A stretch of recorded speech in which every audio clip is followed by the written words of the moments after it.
Farooka Khalsa school के बहुत पुराने principal Agyapal Singh ji, Paramjit Singh ji president management committee, Gurbakhsh Singh ji, KP Singh ji, Jasvir Singh Jassi,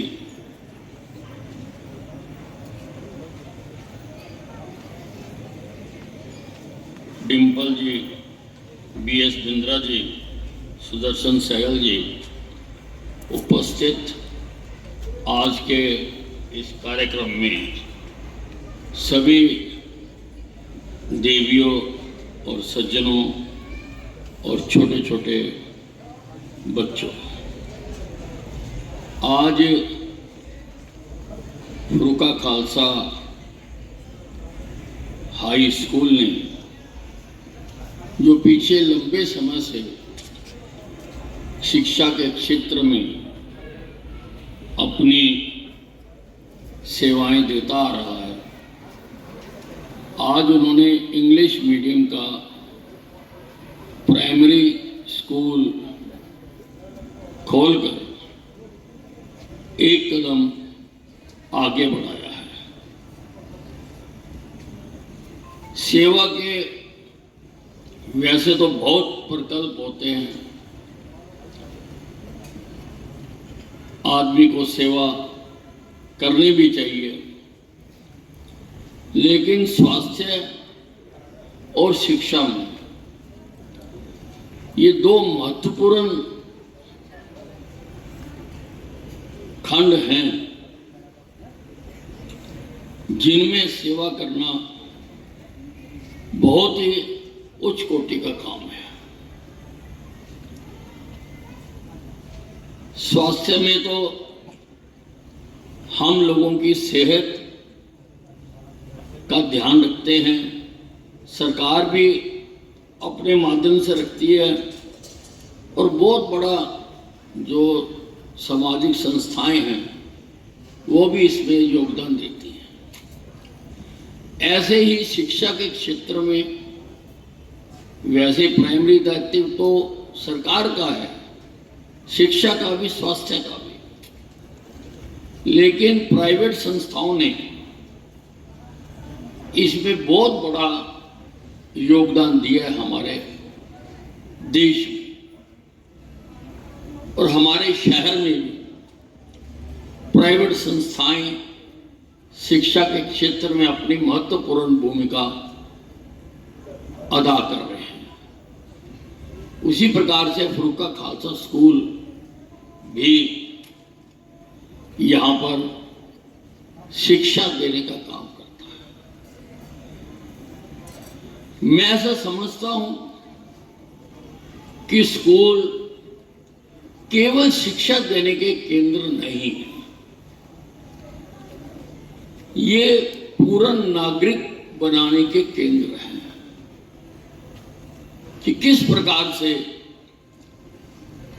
हम छोटे छोटे बच्चों से लेके उनको पूर्ण नागरिक हम बनाएं, सर्वांगीण विकास करें, शिक्षा भी दें, अक्षर ज्ञान भी दें, उसके साथ साथ कल्चरल प्रोग्राम जैसे अभी दिखाए गए बहुत अच्छे ढंग के दिखाए गए। खेलों में भी आपने बताया कि फरूका खालसा स्कूल सबसे आगे रहता है, किसी से पीछे नहीं रहता। और भी अनेकों काम हैं जो बच्चों को सिखाए जाने चाहिए। हमारे साथ दरअसल बहुत बड़ा धोखा हुआ, क्योंकि हम गुलाम थे, हमारी नीतियां यहां नहीं बनती थी, लंदन में जाकर बनती थी। पहले हमारा शिक्षा का सिस्टम ऐसा नहीं था, पहले गुरुकुल चलते थे। गुरुकुल में शिक्षा के साथ साथ नैतिक शिक्षा दी जाती थी, धर्म और संस्कृति की शिक्षा दी जाती थी। शिक्षा तो दी ही जाती थी। लेकिन 1835 में लॉर्ड मैकॉले हिंदुस्तान आया, उसने सारे देश का भ्रमण करा और उसने अपनी पार्लियामेंट में जाकर भाषण दिया कि हिंदुस्तान में इतनी समृद्ध उसकी संस्कृति है कि मैंने एक भी व्यक्ति को भिक्षा मांगते नहीं देखा और एक भी व्यक्ति को मरते हुए नहीं देखा। जब तक हम इनकी संस्कृति पर हमला नहीं करेंगे तब तक हम लंबे समय तक इस देश पर राज नहीं कर सकते। और उसके तहत अंग्रेजों की जरूरत के हिसाब से शिक्षा नीतियां बनने लगी। शिक्षा से नैतिक शिक्षा को अलग कर दिया, धर्म और संस्कृति को अलग कर दिया, क्योंकि उनको तो गुलाम चाहिए थे, पढ़े लिखे गुलाम, जो उनकी फाइलें देख सके, उनकी बोरियां गिन सकें, उनका काम कर सकें। लेकिन आज समय बदला, आज हम आजाद हैं। आज फिर से अभी नई शिक्षा नीति आई है, उसमें फिर से इस बात पर बल दिया जा रहा है कि बच्चों का सर्वांगीण विकास करें। और ये भी उस शिक्षा नीति में कहा गया है कि हम शिक्षा मातृभाषा में दें, मां बोली में शिक्षा दें। क्योंकि छोटा सा ही अध्ययन बताता है कि जिन देशों ने अपनी ही भाषा में शिक्षा पढ़ी, आज वो हमारे से बहुत आगे हैं। जापान में जापानीज पढ़ते हैं, वो पढ़ के ही वो आज श्रेष्ठ देशों की सूची में है। इजराइल का युद्ध हो रहा है, इजराइल की ताकत की बहुत बात की जाती है, लेकिन इजराइल में वो हिब्रू पढ़ते हैं, जर्मनी में जर्मन पढ़ते हैं। ये माना गया कि अगर मातृभाषा में किसी को शिक्षा दी जाए तो वो बहुत जल्दी ग्रहण कर सकता है। मैं जब साइंस एंड टेक्नोलॉजी मंत्री था तो मैंने पॉलिटेक्निक के 2 कोर्स हिंदी में शुरू किए कि हिंदी में सीखो। अगर पॉलिटेक्निक का काम सीखना है तो हिंदी में वो ज्यादा बेहतर सीख सकता है, या अपनी मातृभाषा में ज्यादा अच्छी प्रकार से सीख सकता है। खालसा स्कूल हमेशा से, मैं तो जब खुद बीडी स्कूल में पढ़ा करता था तो जब मैच हुआ करते तो उसमें छुट्टी हुआ करती थी और खालसा स्कूल अपनी विजय पताका फहराता था। सारे स्कूलों के टूर्नामेंट होते थे।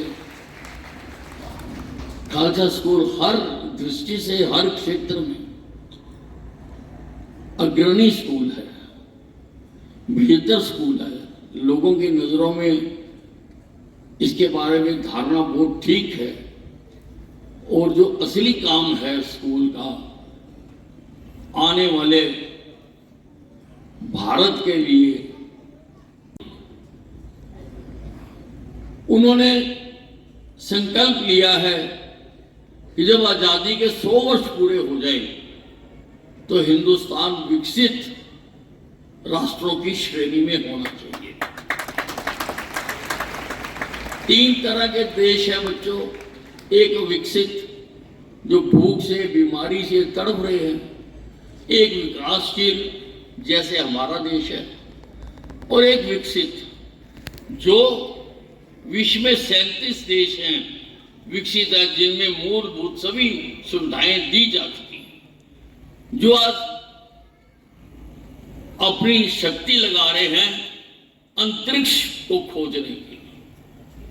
हमने भी किया है, हमारा भी चंद्रयान 3 सफलतापूर्वक वहां पर लैंड किया है, हम भी उस क्लब के मेंबर हैं। लेकिन वो देश वो नाली सड़कों में नहीं उलझे हुए, नाली सड़क सफाई इससे वो पूर्ण हो चुके हुए हैं। वो अन्य क्षेत्रों में अपनी ताकत लगा रहे हैं, अपनी एनर्जी लगा रहे हैं। तो मोदी जी का सपना साकार करने के लिए 2047 तक भारत को विकसित राष्ट्र बनाने के लिए हमें बेहतरीन नागरिकों की आवश्यकता है, और वो नागरिक आप हैं। आप हैं वो नागरिक जो अपनी शिक्षा पूर्ण करने के बाद भिन्न भिन्न क्षेत्रों में, हमें हर क्षेत्र में चाहिए, डॉक्टर चाहिए, इंजीनियर चाहिए, आईएएस चाहिए, और मैं तो कहूंगा कि पॉलिटिशियन भी चाहिए। बिना उसके भी प्रशासनिक व्यवस्था नहीं चल सकती। आज माँ बाप ये तो सोचते हैं कि मेरा बच्चा डॉक्टर बने, इंजीनियर बने, आईएएस बने, आईपीएस बने, पर